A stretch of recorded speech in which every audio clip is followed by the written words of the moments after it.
خايفه على بنتك من القطط عشان الحمل؟ طب ايه رايك ان بنتك الصغيره اللي بتلعب في الخضار من غير ما يتغسل او بتلحس صباعها بعد ما مسكت الجزمه بتاعتك او جزمه باباها اخطر بكتير من القطط نفسها؟ ايوه حضرتك، التوكسوبلازما اللي بتعمل اجهاض في الحوامل مش لازم تيجي من قطه، واللي هقول لكم عليه في الفيديو ده هيغير مفهومكم عن المرض تماما. في طفيل صغير جدا اسمه التوكسوبلازما، ناس كتير مش واخده بالها منه، لكنه ممكن يعمل مشاكل كبيره جدا لو دخل جسم الانسان، خصوصا في الحوامل، لانه ممكن يعدي المشيمه ويوصل للجنين ويعمل مشاكل كبيره جدا. تعالوا نفهم الطفيل ده بيعيش ازاي وبينتقل لبني ادمين ازاي وايه علاقه القطط بالموضوع. التوكسوبلازما دي لها دوره حياه غريبه شويه. القطط لازمتها الوحيده في دوره الحياه دي ان التوكسوبلازما بتتكاثر جواها، لكن من غير القطط التوكسوبلازما موجوده ازاي بقى؟ تعالوا نفهم بشكل بسيط. عندنا قطه ماشيه في الشارع اصطادت فار عنده المرض ده واكلته، التوكسوبلازما دي بتبقى موجوده جوه الفار، هتدخل جوه القطه تتكاثر وتطلع حويصلات كده بتنزل في البراز بتاعها. طيب بكل بساطه جينا للقطه اللي اكلت الفار اللي في الشارع، عملت ستول في الشارع او عملت ستول جنب شجره او عملت ستول في ارض مزروعه خضار بطاطس مثلا، ايه اللي هيحصل بقى؟ البراز او الستول ده اللي فيه الطور المعدي للمرض هياخد من يوم ل5 ايام في الشارع عشان يبقى معدي. هتيجي انت تدوس عليه هيلزق في الجزمه عندك. هتيجي انت تشتري بطاطس لسه الناس شايلينها من الارض، البطاطس دي مش مغسوله. بقى عندنا طريقتين دلوقتي من غير قطط خالص اهوت في بيتنا. عندنا دلوقتي جزمه انت دخلت بيها البيت،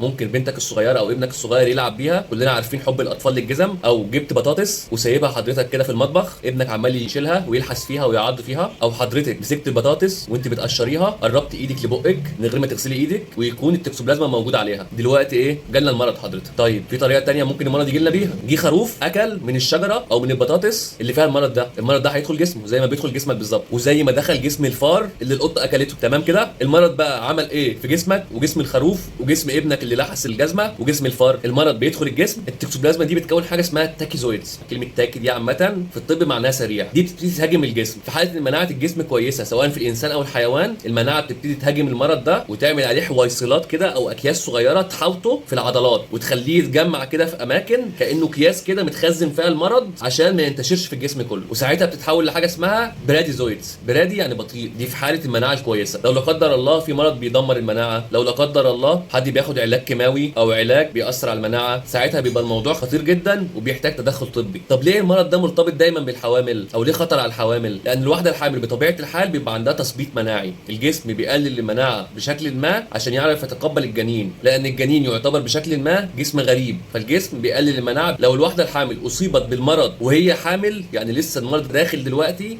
اثناء الحمل، التاكيزويدز دي بتهاجم الجنين لانها بتعدي من المشيمه، وفي الثلث الاول من فتره الحمل تبقى تاثيرها خطير جدا على الجنين. ولو اصيبت بالمرض في الفتره الاخيره من الحمل بيبقى تاثيرها اقل شويه على الجنين، بيعمل اعراض عصبيه ومشاكل في العصب البصري. طب لو الواحده جالها المرض من قبل الجواز ومن قبل الحمل بفتره كبيره، الجسم بيهاجم المرض وبيحوله لبراديزويدز وبيخزنه، وساعتها مش بينتشر في الدم ومش بيوصل للجنين، ساعتها مش بيبقى فيه خطوره على الجنين. طب ازاي بقى نعمل وقايه لنفسنا ولاولادنا من مرض التوكسوبلازما او زي ما بيسموه مرض القطط او مرض الحوامل؟ احنا قلنا ان التوكسوبلازما دي بتيجي عن طريق ايه؟ خضار مش مغسول، سواء احنا اكلناه او الحيوان اللي احنا بناكله اكل الخضار ده، او ايد ملوثه بتراب سواء من خضار مش مغسول او من جزمه او من الارض او غيره، او من البراز او الستول بتاع القطط. يبقى اول حاجه ايه؟ لو عندنا قطه ننظف الفضلات بتاعتها اول باول، لان زي ما قلنا المرض بياخد من يوم ل5 ايام عشان يبقى معدي للانسان او للحيوان. فلو نظفنا البوكس بتاع القطه يوميا كل لابسين جوانتي في ايدينا، المرض ساعتها مش هيكون في حالته المعديه اصلا.